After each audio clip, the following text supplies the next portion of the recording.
As stimulus amplitude was further increased, the MAP amplitude stayed constant, but cap amplitude continued to increase because other nerve fibers, including A beta, A gamma, and A delta, that do not innervate muscle fibers in the gastrocnemius muscle, were activated and only contributed to the cap.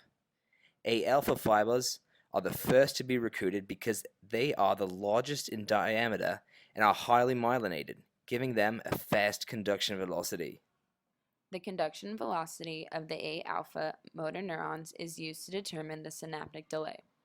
The conduction velocity is calculated by generating a cap in two separate trials, each with the same stimulus, but with different distance between the negative recording electrode and the negative stimulating electrode.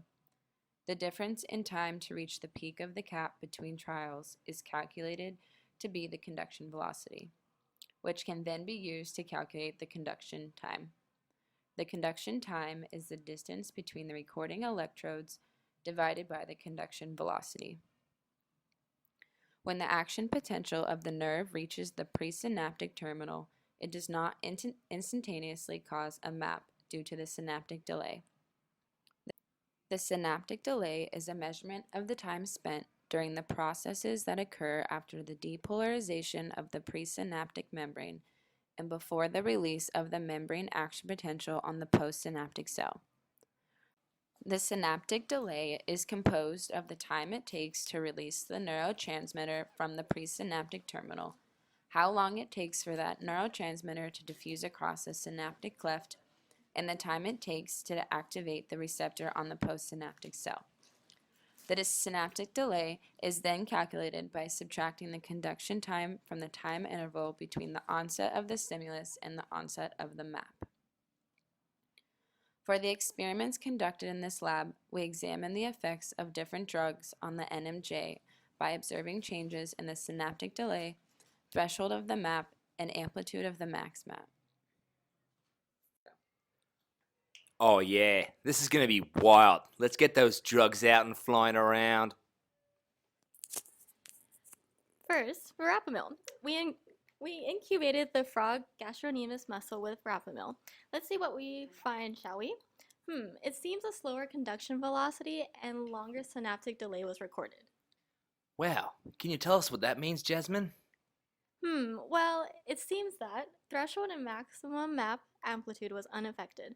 Although verapamil is said to only affect L-type calcium channels, which are not present in the NMJ, the observed results can be explained by a research article from 1999 written by Dr. Dobrev in Germany. Dr. Dobrev showed that verapamil can block PQ-type channels as well as possibly inhibit sodium channels. Both result in a weaker end plate potential which only elicit MAPs if there are super threshold, and therefore the maximum MAP will be diminished and also require a greater stimulus amplitude. If PQ channels are inhibited, less calcium enters the presynaptic terminal, so fewer synaptic vesicles fuse with the membrane. Less acetylcholine is released in the synaptic cleft to activate end plate receptors. Because of this, fewer sodium channels are activated on the end plate, and a weaker end plate potential will be elicited. Since there was a decrease in the amount of acetylcholine in the synaptic cleft, it took more time to activate enough nicotinic acetylcholine receptors to elicit an EPP, thus increasing a synaptic delay. Whoa, thanks, Jasmine. That makes so much more sense. Let's move on over to Callie. Hey, Callie, what drug are you working with? The drug I'm using in this experiment is Curare. Created using Powtoon.